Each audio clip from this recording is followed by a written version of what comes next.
Hey everybody, welcome to RPM, Rock and Pop Mandolin, your site for learning classic rock and pop songs on this wonderful little 8-string instrument. My name is Mike DeJong. In the music industry, you have your stars, and you have the people working behind the scenes to make those stars shine. Tim Pierce is one of those people.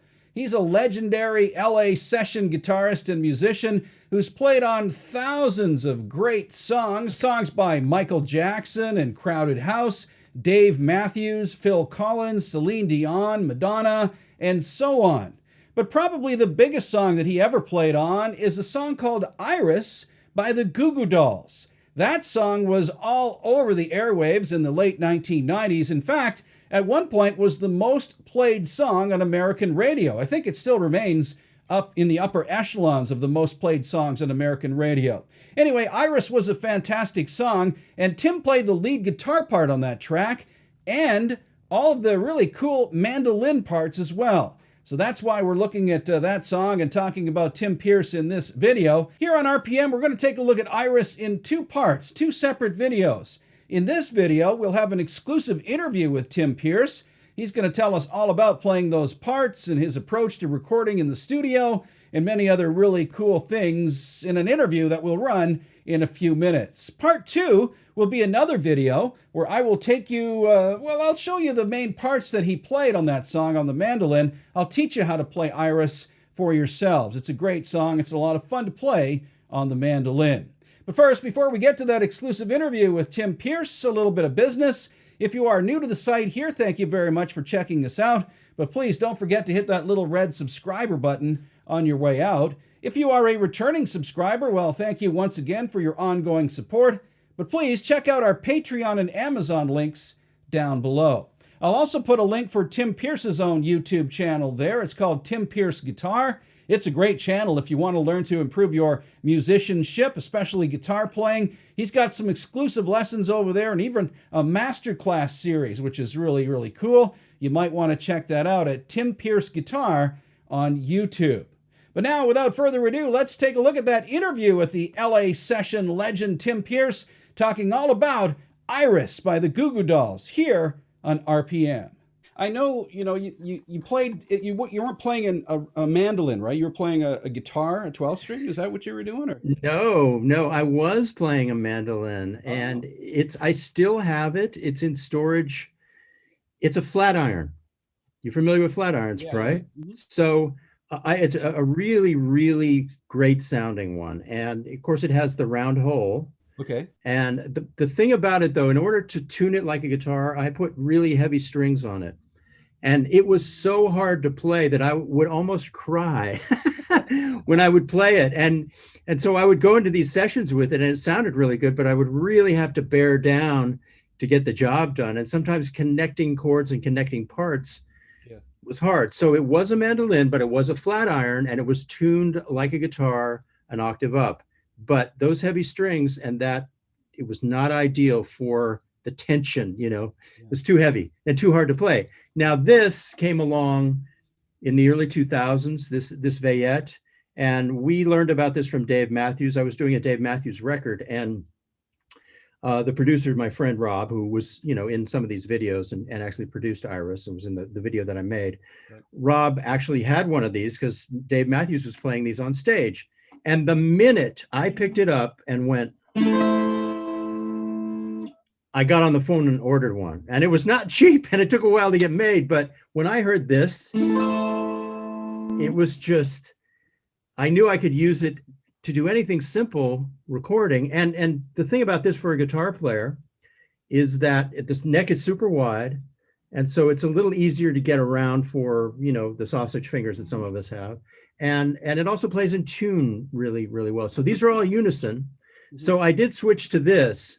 And it does, I can imitate what I did on the flat iron mandolin, tuned like a guitar on Iris. It's the classic studio musician thing, like Tommy Tedesco. He would be in a booth somewhere and they'd ask him for a Spanish thing and he would take his gut string and play up here. And then they'd ask him for a flamenco thing and then he'd take his same guitar. And, it's that kind of thing. You use what you've got and you adapt it immediately because you have to. Let me dive into this. So basically the intro is B minor to G.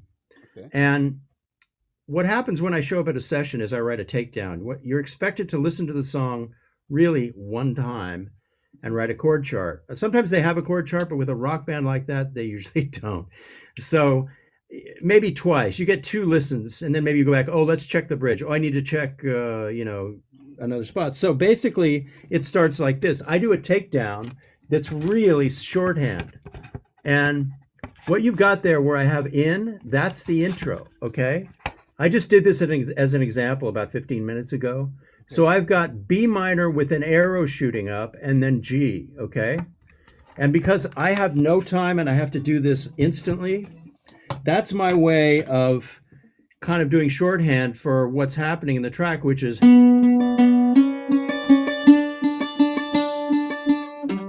so basically that arrow tells me there's an ascending line right there. I don't really have to pay attention to it because what they're hiring me for is to write my own new part immediately, is to play off of it. Right. So sitting there out in the room. So I'm out in a room by myself, a huge tracking room, and they're behind glass. And they, these particular people, it's the first time I had met any of them. And so, you just breathe deep and you're going, okay, I hope they like this. And you dive in. So what I decided to do was a descending melody. I'm seeing B minor to G, and I decided to go.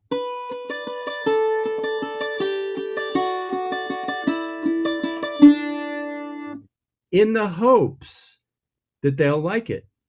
And sometimes they don't, and you go, okay, then I've got to try. And then maybe if they don't like that, you'll try. So you have to be ready to jump to something else immediately. But in this particular case, it worked. And the tricky thing for me is if you count, it's 1, 2, 3, 1, 2, 3, 1, 2, 1, 2, 3, 1, 2, 3, 1, 2. Wow. That's just the intro. When it goes to the verse, it's just 6/8. It's more standard. Okay. But it's a bit of a different thing at the front. So you have to pay attention to that. So I just go.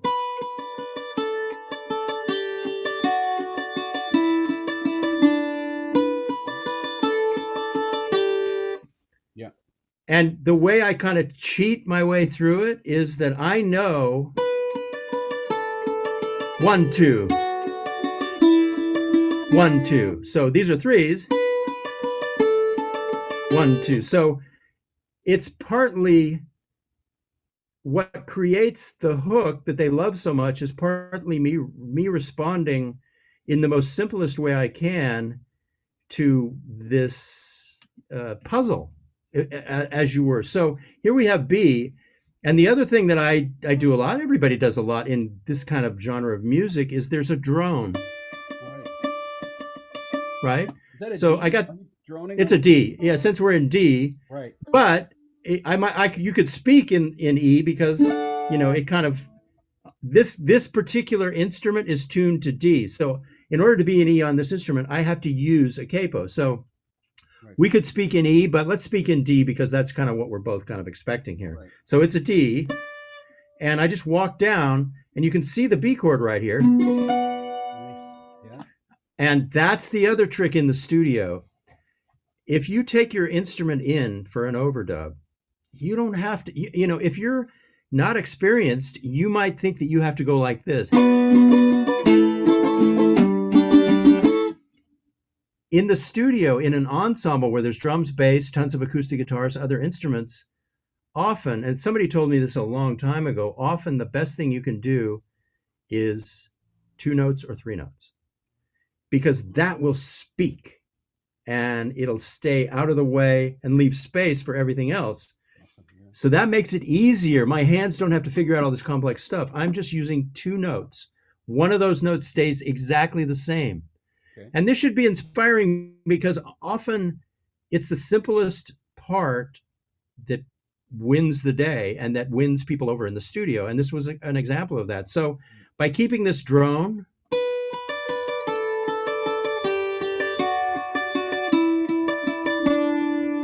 it kind of glued the whole thing together. And these drones play really nicely as the chords change because you get these great dissonances. So if it walks up,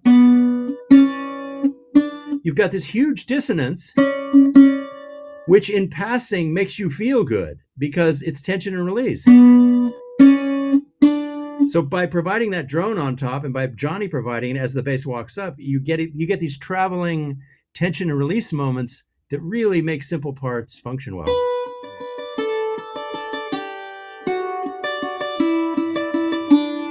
And in my case, it's just flat picked because I'm a guitar player,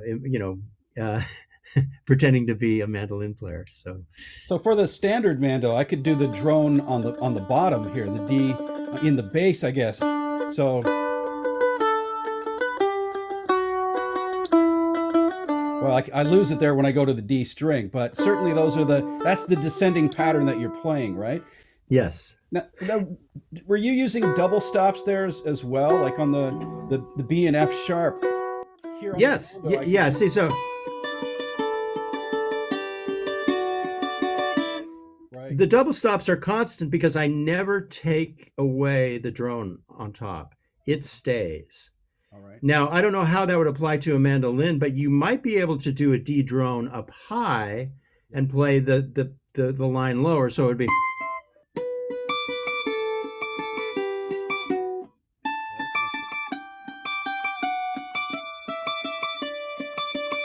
Sounds totally different, but there are always workarounds that you would use with any instrument, Right. Cool. Okay. So yeah. So basically, the notes are it's just a descending pattern from the B, A, down to G, F sharp, E, and D for my viewers here who are just looking for the basic notes of the melody and then worrying about the double stops later.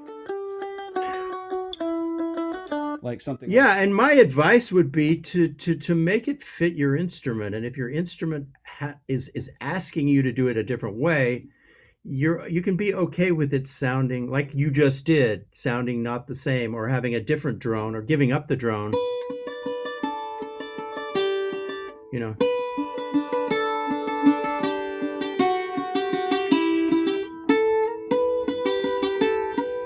I don't know. You can experiment and kind of do it your own way. The other thing is if you're recording, you might not need that drone because somebody else might be supplying it, or you could actually overdub it. I've done that before too, where you create something,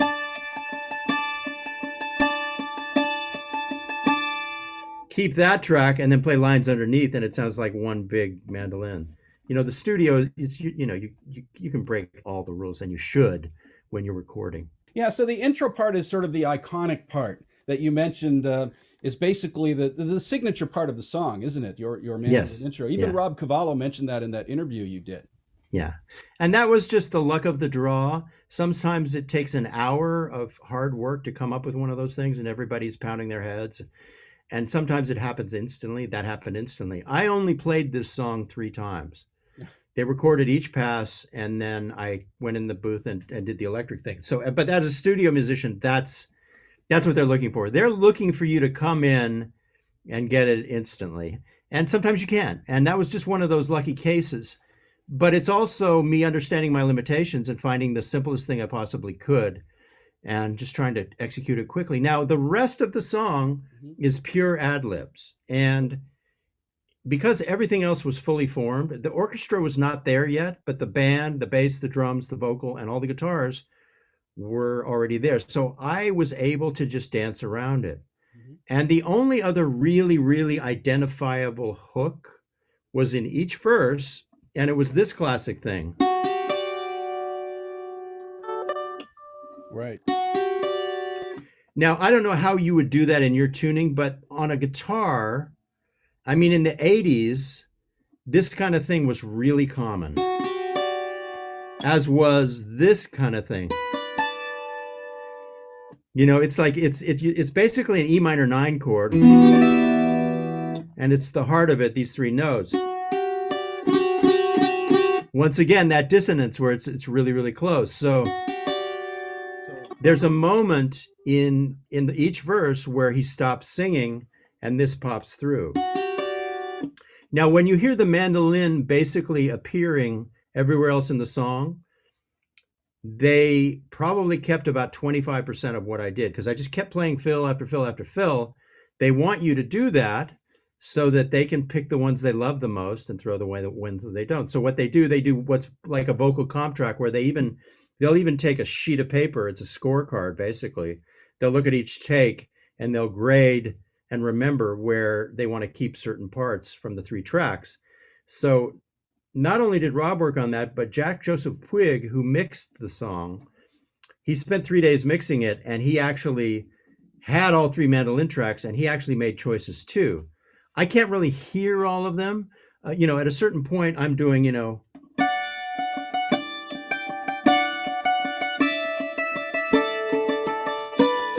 I'm literally looking at the chart and just hoping and praying that I can just kind of do something interesting against the chords. Luckily, the song is simple enough that it's not that hard.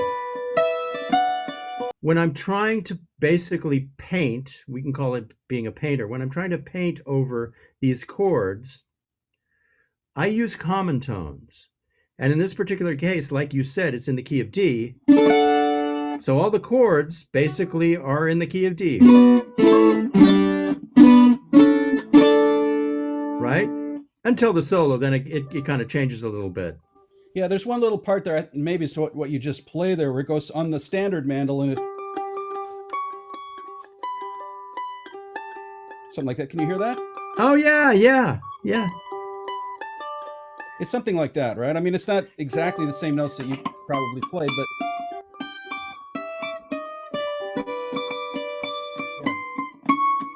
Yeah, I honestly don't remember that particular part.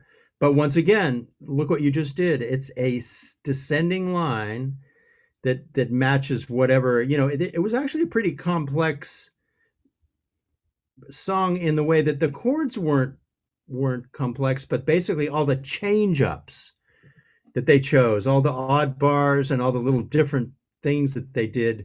That's what was challenging about it. But once again, what you just played me is a different version of the same animal, just a descending line. Yeah, so I don't know if, from my ears, listening to the track, it's really hard to pick out some of the mandolin parts as you mentioned, but I've kind of got a G in the bass there, and I'm playing, but notes from the D scale with a sort of a G on the bottom here. So I don't know if that would work, or maybe just the D on the bottom.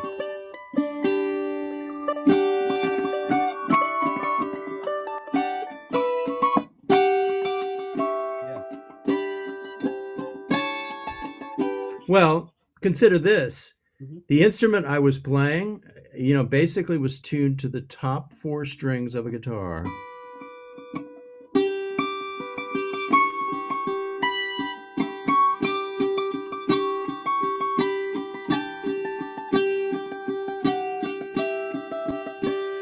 The easiest way for me to get it right is to do them right next to each other, which is, 2 strings right next to each other. But on your instrument, it's different. It's a different world. And there's one other part that I really love at the end. By the way, I wanted to mention that you're talking about the parts that are sort of subtle. I think that's the beautiful thing about this song. Well, one of the beautiful things to me as a mandolin player, most Mando songs, rock songs like Losing My Religion or, the Rod Stewart, Maggie May, the mandolin is really in your face, right? The mandolin parts are right there and I love that too. But this song, I think is subtle. And I love the subtlety of the mandolin in there. While, you've got your guitars and all of that are louder, the mando is just like the icing on the cake, isn't it? Except for the introduction. And you've got these beautiful little parts that are intertwining melodies, as Nigel says in Spinal Tap, right? But it's amazing. And that's what I really like about this song. But also it makes it difficult to learn too, right? Because it's hard to hear them. It's hard to hear the parts. But I like that there's a part you do at the end. And then you go... You do a little part like that. That's really, really, really lovely. So here's something that might be important. I was talking a few minutes ago about the key center. And one of the most pleasurable things to do is to know that you're in the key of D and basically look for chord shapes that might suggest other chords, but that are maybe just the D chord. So if I'm improvising over a song like this, I can literally take the D chord and just play with it.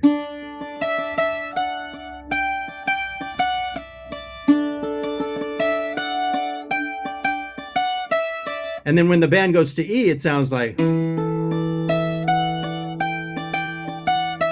band goes to A.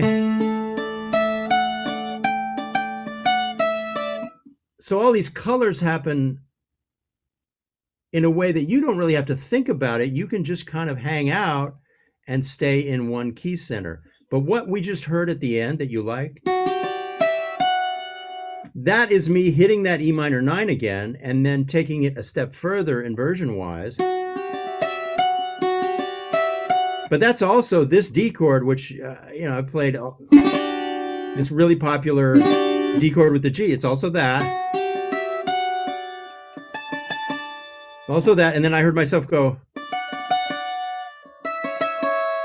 right? Kind of that nursery rhyme, kind of just walking down the scale, and then I heard myself go up here.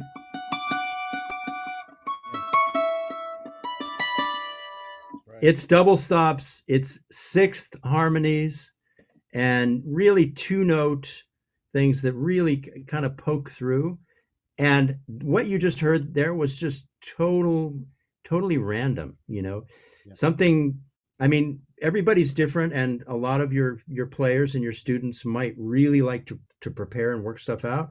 But there's also another side of it where you can actually just take shapes, and if you stay in the key, you never really strike out. It just, you create these interesting, if I'm here, even that's, as long as I resolve that,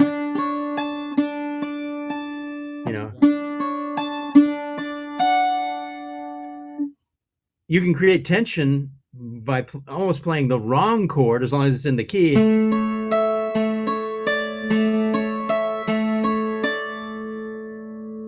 And then maybe resolve it. But that is just basically me playing sixths in the key of D. I mean, this thing. And the weird thing, when I hear that, I can hear me trying as hard as I can to literally press down the strings, because this guitar, this flat iron was so hard to play. I can hear it. And I can hear these two unison strings being just a little bit out of tune. Because it was unison, 8 strings in unison. Yeah. And as you mentioned, you were talking about the double stops in D, right? You could just go from your little lick there is just on the Mando, just double stops like that, right? From the D. Exactly. Right? From your D. Yeah. Your D chord there. So, you did a little, and then I like the way that you paused, right? You did then you paused, and then you come in very subtle. You're not just, again, you're not just playing a bunch of notes all together, trying to get in as many notes as you can. It may have also been the production too. Maybe they took out some notes or something, as you said. But certainly that's another thing for mandolin players and musicians to remember is less is more, right? Just lay back. Yeah, and bass. Well, even at that point, I had played on thousands of songs because I moved here in 1980. So I had spent over 20 years. I wouldn't win that was in the late 90s, I think. But so I'd already spent 20 years doing songs every day. And what happens when you do songs is you realize it's like a conversation. The less you play, the more powerful it is sometimes. So there's two modes of thought. When you're just really kind of going,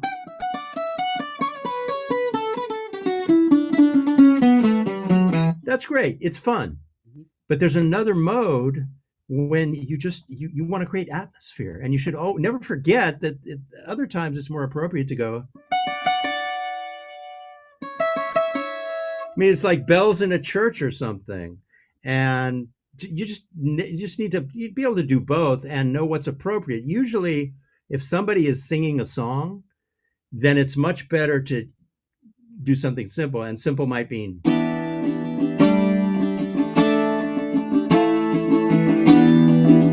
And it might mean.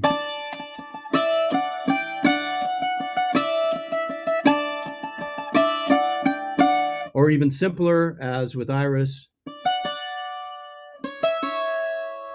Those little things. So that's something I was always good at, is basically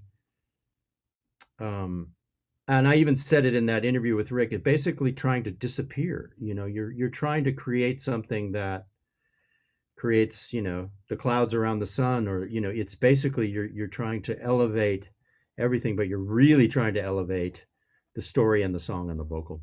Right. Now we talked about your sort of the little mandolin parts intertwining, but did you play any chords in the song too, or was it all just sort of those little lines that we just talked about? I think I actually did see. The thing is, and that's another studio trick. So there are parts. So let's say the chorus, I wrote it down. Mhm. If the chorus is, B minor, B minor, A, G, B minor, A, G, simple.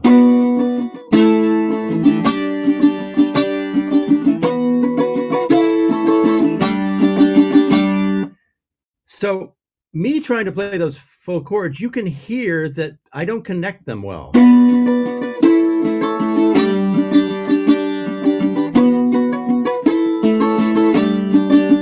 Now, there are other players who would connect them better, but in a situation like we're in, that's already being covered. So the answer is yes to your question. And I guarantee you that there was at least a track where I did this.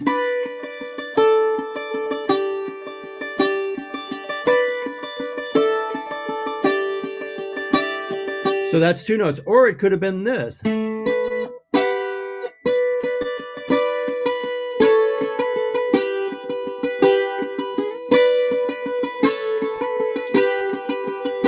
Or it could have been this.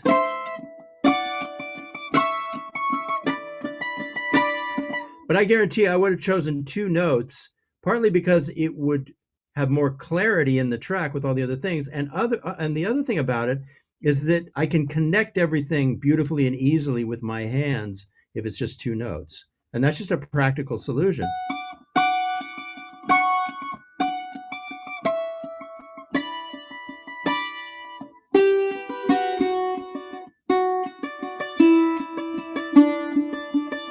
All of these would work, just pieces of the chords walking down. Let me keep trying.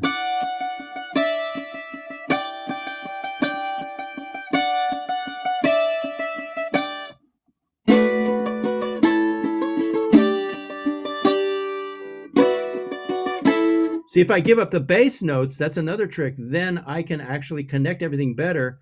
And the truth is, they don't need the bass notes.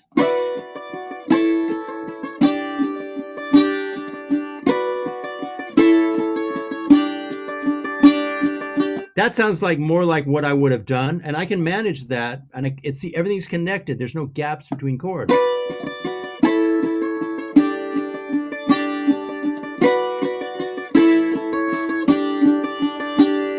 Yeah, So that sounds like the part that I right. hear.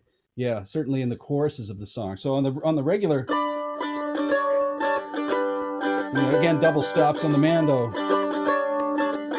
with sort of the A drone or the D droning on the bottom there as well. That you can pick up that sort of chord sequence for the choruses. It's great that you can highlight and talk about a bit of the behind the scenes work too that goes into making a track like this, because many of my viewers probably don't really understand that. They just think you go in and you play and then you leave.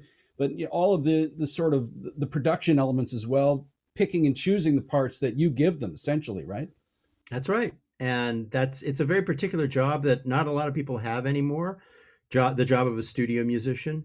But some of your students and some of your players will inevitably get into a recording situation in their own studio or somebody else's studio. So these things apply everywhere. The idea that you would play less, the idea that something else would pick up the bass parts, the idea that you only need to play two notes at a time, the idea that you can improvise as long as you stay in the key, the idea that you create tension and then release. All of this stuff, you show up anywhere where there's a studio or anywhere where somebody's recording, you put this in front of a microphone, your instrument, and you want to do a good thing. And there are lots of ways to do that. And you need to fit into the track. Your time has to be good. Your pocket has to be good.